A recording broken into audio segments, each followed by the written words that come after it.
नमस्कार, आप first look Bihar देख रहे हैं और मैं हूं अभिषेक रंजन। देखिए कि बिहार में सीएम नीतीश कुमार की सरकार है, यानी कि सुशासन की सरकार है, लेकिन बिहार में जो है अपराधी एक बार फिर से बेलगाम हो गया है। बिहार में सभी जिला की बात करेंगे तो हर दिन कुछ न कुछ घटनाएं होती जा रही है। लगातार हत्या, लूट, छिनताई जैसी बड़ी वारदात होती जा रही है। क्या इस पर तेजस्वी यादव ने सरकार पर निशाना साधा है और सरकार को कहा है कि ये महाजंगल राज है? 3 दिनों में 33 वारदात का लिस्ट तेजस्वी यादव ने जारी किया है। ऐसे में बातचीत करने के लिए हमारे 2 पैनल पे बात करेंगे। तो प्रोफेसर अरुण कुमार सिंह जो राजनीतिक विशेषज्ञ है और पत्रकार रविंदर सिंह जी जो सीनियर जर्नलिस्ट है, इनसे भी जानेंगे कि इस प्रकार की जो लगातार वारदात हो रही है तो क्या फिर से वो जंगल राज का दौर आ गया है? अरुण बाबू, सबसे पहले आपको जानना चाहेंगे, क्या लग रहा है, फिर से वो जंगल राज का दौर आ गया? लगातार हत्याएं हो रही है, तेजस्वी यादव सरकार पर निशाना साध रहे हैं। निश्चित रूप से तेजस्वी यादव नेता प्रतिपक्ष हैं और लोकतंत्र में जो प्रतिपक्ष का नेता होता है उसका ये काम होता है कि वो जनता सरकार की कमियों को उजागर करे। और बहुत स्पष्ट रूप से हम लोग देख रहे हैं कि हाल के दिनों में पूरे बिहार में क्राइम बढ़ा है। मुजफ्फरपुर की स्थिति अगर हम लोग कहें तो मुजफ्फरपुर में भी क्राइम है। अभी आपने देखा है कि कल ही एक घटना घटी है जिसमें कि एक महिला जो अपने डाटा ऑपरेटर थी और वो अपने घर से निकल के जा रही थी, उसको गोली मार दिया गया, वो अस्पताल में पड़ी हुई है। फिर एक पत्रकार जो यूट्यूबर टाइप के हैं पत्रकार, उनके बारे में भी तरह तरह की बात आए, लेकिन कोई भी बात आए, लेकिन किसी को भी आप जीवन जीने का अधिकार सबों का है और किसी को आप मार नहीं सकते हैं, वो चाहे कितना ही बड़ा क्रिमिनल क्यों ना हो। तो लेकिन उनके बारे में पुलिस का बयान जो हो, लेकिन हम लोग यही जान रहे हैं कि वो शिवशंकर झा जो हैं वो यूट्यूबर हैं और उनकी हत्या भी हुई है। ये उनका गला काट दिया गया और उनकी हत्या हुई। तो कहने का मतलब है कि मुजफ्फरपुर में भी कोई ऐसा दिन नहीं जा रहा है जबकि कोई क्राइम की घटना नहीं घटती हो। पटना लीजिए, पटना तो कैपिटल टाउन है, लेकिन आप देख रहे हैं कि नित्य दिन कभी पटना सिटी में, कभी पटना सेंट्रल में और कभी पटना के इर्द गिर्द में घटनाएं घट रही हैं। तो निश्चित रूप से ऐसा लग रहा है कि पुलिस का इकबाल यहाँ घटा है। एक जो भय होना चाहिए, प्रशासन का एक भय होना चाहिए, वो घटा है। और देखिए, लोकतंत्र में स्टेट जो राज्य की अवधारणा है, तो राज्य का क्या काम है? राज्य का काम, सबसे प्राइमरी काम है अपने नागरिकों के जान माल की रक्षा करना, उसको सुरक्षा देना। इसीलिए ऊपर से नीचे तक पूरा तंत्र है, पुलिसिया तंत्र है, जिसका काम ही यही है कि वो आम नागरिक को सुरक्षा प्रदान करे। लेकिन आम नागरिक को कौन कहे? इस समय जो क्राइम का रेट जिस तरह से बढ़ रहा है, कोई भी आदमी सुरक्षित नहीं है। और निश्चित रूप से ये एक नीतीश कुमार की सरकार के लिए चैलेंज है, चूँकि नीतीश कुमार सुशासन के लिए जाने जाते हैं। और हम लोगों ने देखा भी कि 2005 में जब नीतीश कुमार आए थे तो एकदम बिल्कुल 2005 से लेकर 2010 तक बिल्कुल क्राइम कंट्रोल हो गया था। आप बगल में चलिए उत्तर प्रदेश में, आप देखिए उत्तर प्रदेश में माफिया हर एक जाति के माफिया थे वहाँ पर, और धर्म के भी माफिया थे। यानी जो इस्लाम के मानने वाले मुस्लिम हैं वहाँ भी माफिया थे, और जो हिंदू धर्म में जो विभिन्न जातियाँ थीं उसके भी माफिया थे। लेकिन आज एक योगी के आने के बाद योगी सरकार ने ये तय किया कि नहीं साहब, हम यहाँ से क्राइम मुक्त कर देंगे उत्तर प्रदेश को। तो आज आप देख लीजिए कि वहाँ पर सारे क्रिमिनल्स अपने को जेल में बंद करवा के रखे हुए हैं, यानी पैरवी कर के वो जेल में हैं, या फिर दूसरे प्रदेशों में जाके, आपने देखा ही कि जिस तरह से वहाँ पर घटनाएं घटी कि दूसरे प्रदेश में जाके, जहाँ कांग्रेस का शासन था, जहाँ उनका मनोनुकूल शासन था, वहाँ पर के वो जेलों में जाके छोटा छोटा क्राइम करके वो जेलों में बंद हो गए। तो कहने का मतलब यह है कि जब उत्तर प्रदेश, जहाँ की आबादी 18 करोड़ की आबादी है उत्तर प्रदेश की, वहाँ जब क्राइम कंट्रोल किया जा सकता है, तो बिहार की आबादी तो 11-12 करोड़ है। और यहाँ पर मुख्यमंत्री भी बहुत ही सुशासन के लिए जाने जाते हैं। तो निश्चित रूप से अगर नेता प्रतिपक्ष इस सवाल को उठा रहे हैं तो ये उनका कर्तव्य है कि वो उठावें।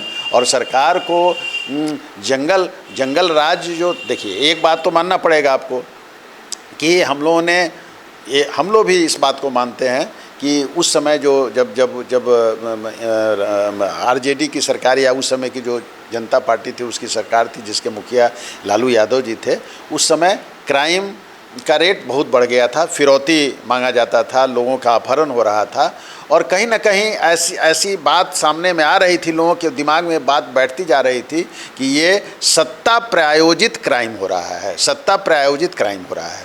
तो हम ये नहीं कह सकते हैं कि आज के दिन में सत्ता प्रायोजित क्राइम है, लेकिन निश्चित रूप से क्राइम तो हो रहा है, घटनाएं तो घट रही हैं और पुलिस बिल्कुल इसमें निष्क्रिय है। पुलिस को ऐसा लग रहा है कि घटना घटने के बाद खाना पूरी करने के लिए जाना है और कुछ ना कुछ स्टोरी बना के सामने मिला देना है। बड़ी बड़ी घटनाएं यहाँ पर मुजफ्फरपुर में घटी हैं और एक सीरीज है जिसमें लोगों की हत्याएं हुई हैं। तो इसके जड़ में सरकार को जाना चाहिए, पुलिसिया तंत्र को जाना चाहिए। उसके पास खुफिया तंत्र भी है, सिर्फ ऐसा नहीं है कि सिर्फ पुलिस का एक महकमा है, पुलिस के महकमे के अंदर खुफिया तंत्र है। तो खुफिया तंत्र क्या कर रहा है, खुफिया तंत्र क्यों नहीं पता लगा पा रहा है कि साहब यहाँ पर अगर मुजफ्फरपुर या जहाँ पर भी अगर ज़मीन के मसले को लेके अगर हत्याएं हो रही हैं तो उसके किंग पिन को पकड़ा जाना चाहिए, उसको चिन्हित किया जाना चाहिए कि कौन लोग ऐसे हैं जो कि इसको करा रहे हैं। क्योंकि अगर आप जनता को ये सुरक्षा नहीं देंगे, उसको जीने का अधिकार है, संविधान में उसको मौलिक अधिकार मिला हुआ है कि कोई भी व्यक्ति जो पैदा लेता है उसके जो है सो उसको जीने का अधिकार मिला हुआ है। और अगर आप इस अधिकार से उसको वंचित कर रहे हैं तो निश्चित रूप से ये ह्यूमन राइट्स का मामला है, मानवाधिकार का हनन हो रहा है और इसको कभी भी सभ्य समाज में जो सिविल सोसाइटी है वो उसको बर्दाश्त नहीं करेगा। बिहार में सुशासन की सरकार है, लेकिन सबसे बड़ा सवाल ये उठता है, क्या बिहार में अपराधी बेलगाम हो गया है? आखिर लगातार क्या बिहार में वो दौर फिर से शुरू हो गया है? ये सबसे बड़ा सवाल है। इसमें बातचीत करेंगे पत्रकार रविंद्र सिंह जी है, जो उस दौर को भी देखे हुए जब बिहार में लगातार हत्याएं होती थी, महिलाएं रोड पर नहीं चलती, लेकिन आज भी वो दौर फिर से आ गया है। क्या महिलाएं आज भी सुरक्षित नहीं है? सबसे बड़ा सवाल है जी। सिर्फ महिलाओं की सुरक्षा की ही बात नहीं है, आम नागरिक कोई भी सुरक्षित नहीं है। लगातार हत्या, लूट, डकैती की घटना से लोग भयभीत हैं। लोग पिछले समय में जैसे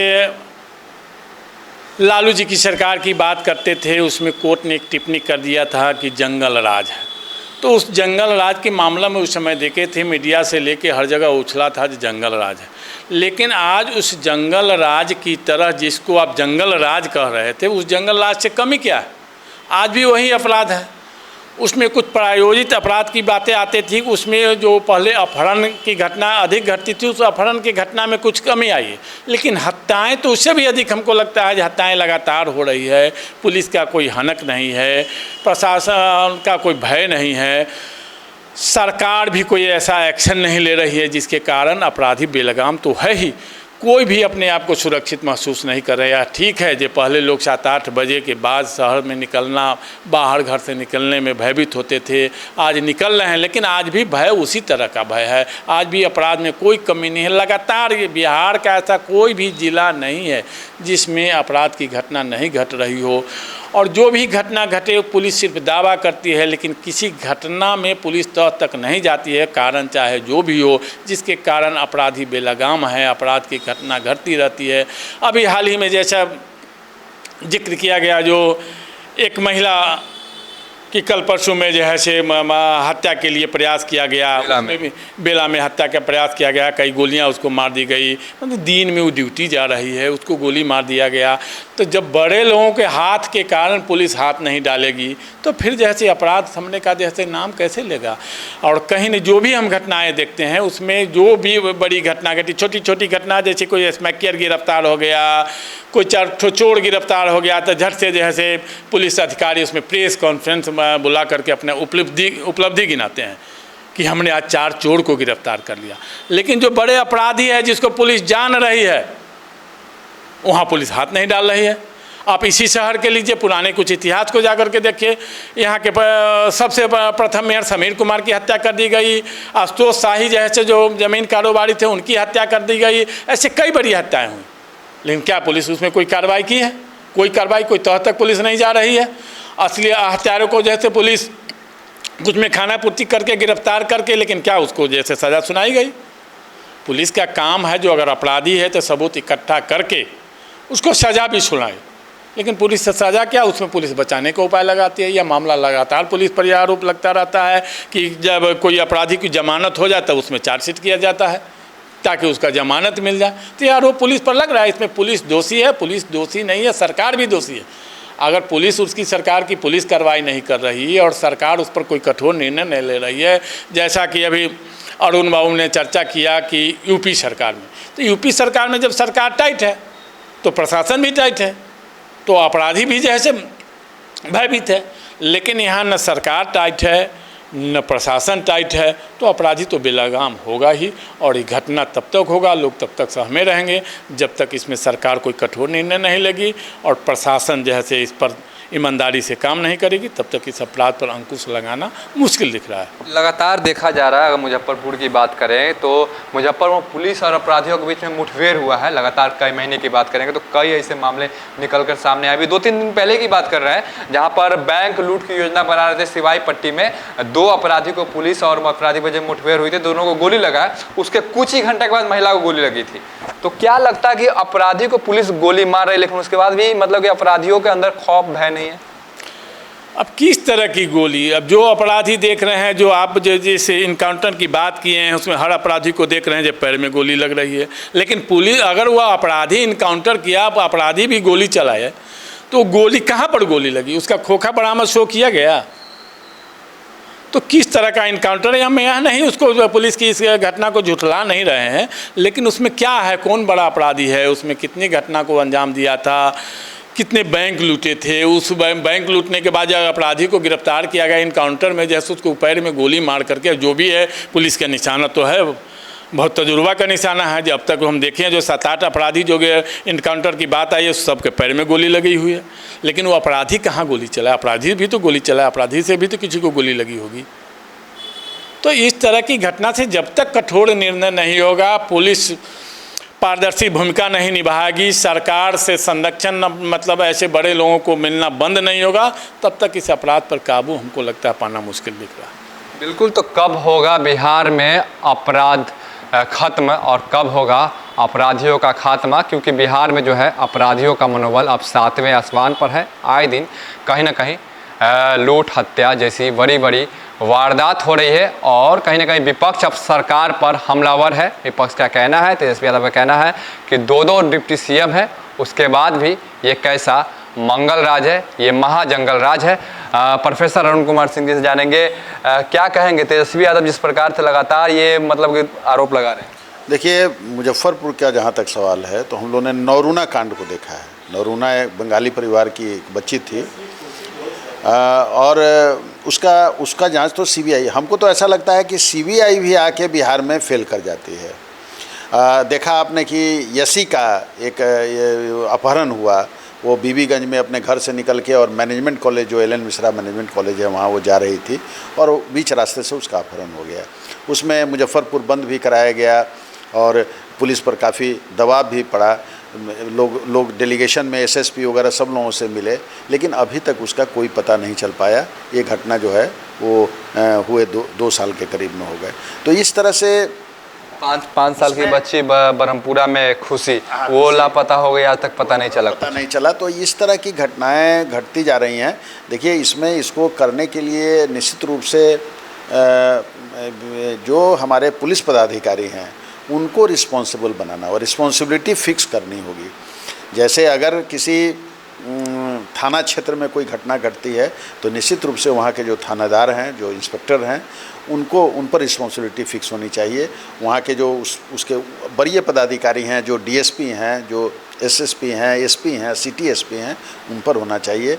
और ख़ास करके सिर्फ हाईवेज़ पर आप पुलिस गश्ती नहीं करावें, बल्कि वो गश्ती सडन होनी चाहिए। कभी हाईवे पर जाए, कभी शहर के अंदर भी जाए, शहर के चारों तरफ से रहे, गांव ग्रामीण क्षेत्रों में भी ये होना चाहिए।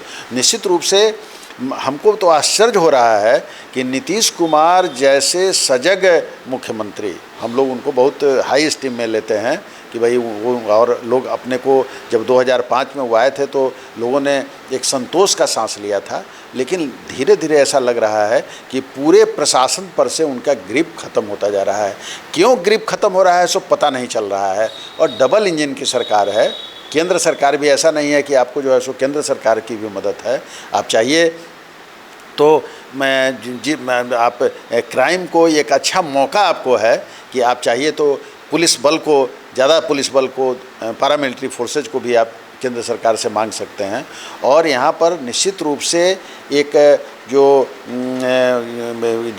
क्रिमिनल्स हैं उनका जो सातवें आसमान तक उनका जो ये मनोबल बढ़ गया हुआ है, उस मनोबल को अगर ख़त्म नहीं किया गया तो निश्चित रूप से समझना चाहिए कि चुनाव भी निकट है। अब चुनाव में भी ज़्यादा दिन नहीं है, तो अगर ऐसी स्थिति बनी रहेगी तो तेजस्वी यादव ठीक ही कर रहे हैं। तेजस्वी यादव के लिए तो ये बहुत अच्छा मौका है कि तेजस्वी यादव को तब तो सत्ता में आने से कोई रोक नहीं पाएगा, क्योंकि बिहार की जनता समझेगी कि साहब हो सकता है कि भाई ये आदमी ही कहीं हमारा तारनहार बन जाए। हालांकि हम लोगों को ऐसा नहीं, अभी तक ऐसा नहीं महसूस हो रहा है, लेकिन जो स्थिति है उसमें निश्चित रूप से जो सरकार है उसको निश्चित रूप से गंभीरता से इस पर विचार करना चाहिए कि आखिर ये स्थिति कब तक बनी रहेगी, कब तक यहाँ के लोग निरीह बने रहेंगे, कब तक क्रिमिनल्स के सामने सरेंडर करते रहेंगे। निश्चित रूप से ये विषय है आज के दिन में। बिल्कुल, तो सबसे बड़ा सवाल है, लेकिन सबसे बड़ा सवाल ये भी होता है कि बिहार पुलिस मुख्यालय की तरफ से कई सारे आदेश और कई सारे निर्देश दिए जाते हैं, लेकिन जो थाने स्तर के अधिकारी हैं वो कहीं ना कहीं उनका अनुपालन नहीं करते हैं। जैसे मान के चले कि अगर थाने पे जो बिहार के डीजीपी हैं उनका भी आदेश जारी हुआ है कि जो थाने पे लोग जाए उनसे नरमी से पेश आया जाए, उनसे अच्छे से बातचीत किया जाए, लेकिन थाने पे जाने के बाद जो व्यवहार होता है आम लोगों के प्रति पुलिस का, वो कहीं ना कहीं काफ़ी ज़्यादा दुर्भाग्यपूर्ण रहता है। सर देखिए, आदेश निर्देश तो मुख्यालय से जारी होता ही रहता है, लेकिन मुख्यालय किस तरह आदेश को पालन करा पा रहा है उसके ऊपर भी हम सीधे नीचे के अधिकारी को दोषी ठहरा दें, इससे काम नहीं चलने वाला। अगर दोषी है तो नीचे से ऊपर तक के लोग दोषी है, एक दोषी नहीं है। अगर ऊपर के लोग जैसे, वही हम देखे थे जो आज अब तेजस्वी यादव की बात कर रहे हैं, नीतीश कुमार जी की बात कर रहे हैं, तो मैं राजनीति की बात नहीं कर रहा हूँ, लेकिन नीतीश कुमार जी जब 2005 में मुख्यमंत्री बने थे तो 2005 से 10 तक बिल्कुल अपराध नियंत्रण रहा बिहार में, बहुत कम घटनाएं घटी। लेकिन फिर जब 2010 के बाद धीरे धीरे नीतीश कुमार का पकड़ कमता गया, नौकरशाहों का एक तरह से दबदबा होता चला गया, जिसके बाद जो है से यहाँ फिर अपराधी बेलगाम हो गया। एक तरह से माने तो यहाँ नौकरशाह ही बेलगाम है, तो जब नौकरशाह बेलगाम है तो अपराधी बेलगाम होंगे ही, किसी के ऊपर कोई नियंत्रण है ही नहीं। तो इसमें हम नीचे स्तर के पुलिस अधिकारी को दोषी नहीं मानते, इसमें अगर पूरा सिस्टम दोषी, अगर कोई भी गलती होती है तो उसमें पूरा सिस्टम दोषी माना जाता है। जब तक ऊपर से सिस्टम का सुधार नहीं होगा तब तक नीचे से सिस्टम को कोई सुधार नहीं सकता है। इसलिए दोषी है तो हर लोग दोषी है, आम नागरिक भी दोषी है, और उसके जो संरक्षक है, जो संरक्षण देने वाली सरकार है और प्रशासन के लोग हैं, सबसे ज़्यादा दोषी हुआ है। न कानून का पालन करवा रहे हैं, न कानून का खुद पालन कर रहे हैं, और लगातार जो इस तरह की घटनाएं घट रही है तो उसमें पूरा सिस्टम दोषी है। बिल्कुल, तो आप सुन रहे थे किस प्रकार से बिहार में अपराध का ग्राफ बढ़ा है। हमारे साथ हमारे पैनल में प्रोफेसर अरुण कुमार सिंह जी थे और पत्रकार रविंद्र सिंह थे, जो अपनी बातों को रख रहे थे और किस प्रकार से बिहार में जो घटना घट रही है उनके बारे में पूरा विस्तार से उन्होंने बताया है। बने रहिए फर्स्ट लुक बिहार के साथ आगे भी खबरों के लिए। तब तक के लिए नमस्कार।